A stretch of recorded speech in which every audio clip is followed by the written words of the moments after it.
Hi hello welcome to Shah life style.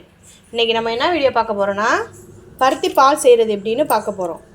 இதுதான் பருத்தி விதை. இது சூப்பர் மார்க்கெட்டு, பலசர கடை அப்படின்னு எல்லா இடத்துலையும் கிடைக்கும். இதை வாங்கிட்டு வந்து நைட்டே ஊற போட்டுக்கோங்க.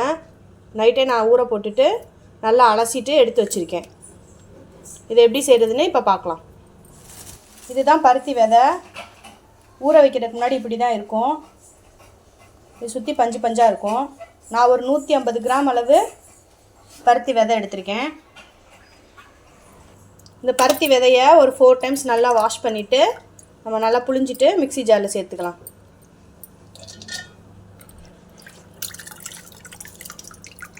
இதை நல்லா நம்ம தண்ணி ஊற்றி அரைச்சி பால் மாதிரி எடுக்க போகிறோம். தேங்காய் பால் எப்படி எடுப்பீங்களோ அது மாதிரி இதில் பால் எடுக்கணும். மிக்ஸி ஜாரில் சேர்த்தாச்சு. இப்போ இதை வந்து நல்லா அரைச்சி எடுத்துக்கலாம். இப்போ இதை இந்த மாதிரி அரைச்சி எடுத்துக்கணும். இப்போ ஒரு ஜல்லடை வச்சு நல்லா தேங்காய் பால் புளிகிற மாதிரி நல்லா புளிஞ்சு எடுத்துக்கலாம்.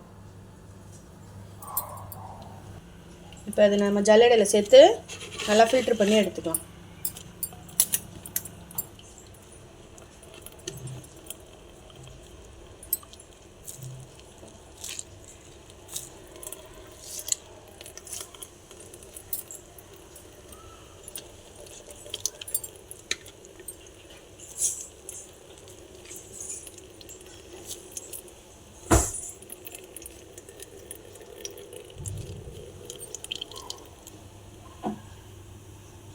எல்லோ கலரில் வந்திருக்கு பாருங்கள். இப்படி தான் வரணும். இப்போ ஃபுல்லாக புழிஞ்சு எடுத்தாச்சு. இது வந்து ஃபஸ்ட்டு பால். இப்போ இந்த புழிஞ்சதை வச்சு மறுபடியும் தண்ணி ஊற்றி மறுபடியும் அரைக்கணும், செகண்ட் பால் எடுக்கிறதுக்காண்டி. இப்போ செகண்ட் டைம் அரைச்சி எடுத்துட்டேன். இதை அதே மாதிரி புழிஞ்சு எடுத்துக்கலாம். இப்போ செகண்ட் டைம் புழிஞ்சு எடுத்தாச்சு. இப்போ தேர்ட் டைம் புழிஞ்சு எடுக்க போகிறோம். உங்களுக்கே தெரியும் பால் எவ்வளோ வருதோ அந்த அளவுக்கு புழிஞ்சு எடுத்துக்கலாம். இப்போ நல்லா இந்த அளவுக்கு சக்கை வர்ற மாதிரி புழிஞ்சு எடுத்தாச்சு. இங்கே பாருங்கள், பால் வந்துருச்சு. இது நான் ஒரு 3 டைம்ஸ் புழிஞ்சு எடுத்தேன். இப்போ இதை குட்டி ஃபில்ட்ரு வச்சு ஃபில்ட்ரு பண்ணிக்கலாம்.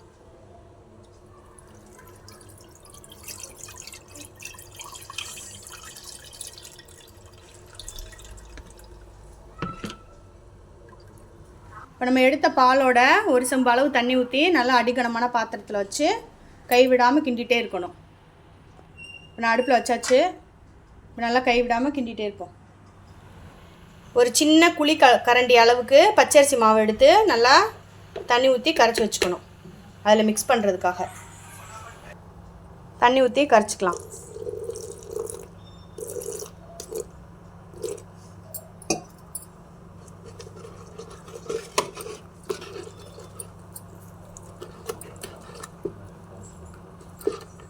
நல்லா கை வச்சே கரைச்சிக்கோங்க, அப்போ தான் கட்டிப்படாது. இப்போ தண்ணி ஊற்றி கரைச்சி எடுத்துக்கிட்டாச்சு. இந்த மாதிரி நல்லா கொதி வந்து பொங்கி ஊற்றிடும். நீங்கள் பக்கத்தில் இருந்து இப்படி கிண்டி விட்டுட்டே இருக்கணும்.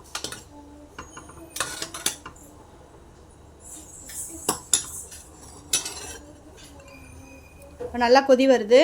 இப்போ கொஞ்சமாக உப்பு, இந்த அளவு மட்டும். தேவையான அளவு வெல்லம் எடுத்து வச்சுக்கோங்க.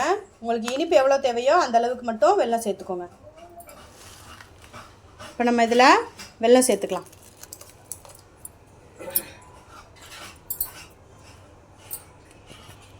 வெல்லம் சேர்த்துட்டு நல்லா மிக்ஸ் பண்ணி விட்டுக்கோங்க.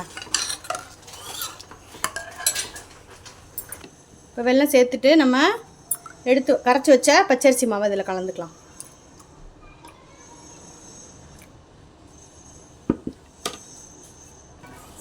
ஒரு 2 ஏலக்காவும் கொஞ்சமாக சுக்கும் எடுத்து நல்லா தட்டி வச்சுக்கணும். இப்போ தட்டி வச்ச ஏலக்காவும் சுக்கும் இதில் சேர்த்துக்கலாம். நெக்ஸ்ட்டு நம்ம எடுத்து வச்ச தேங்காய் பூவை இந்த மாதிரி சேர்த்துக்கலாம்.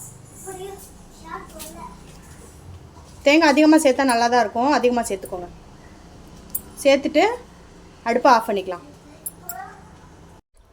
நம்மளோட சுவையான பருத்திப்பால் ரெடி ஆகிடுச்சு. இந்த பருத்திப்பாலில் நிறைய ஹெல்த் பெனிஃபிட்ஸ் இருக்குது. நெஞ்சு சளிக்கு ரொம்ப நல்லது, ஜீரண சக்திக்கு ரொம்ப நல்லது. நீங்களும் வீட்டில் செஞ்சு பார்த்துட்டு எப்படி இருந்துச்சுன்னு எனக்கு கமெண்ட் பண்ணுங்கள். வீடியோ பிடிச்சிருந்தா வீடியோவுக்கு லைக் பண்ணிவிட்டு நம்மளோட சேனலை சப்ஸ்கிரைப் பண்ணுங்கள். நெக்ஸ்ட் வீடியோவில் மீட் பண்ணலாம். பாய்.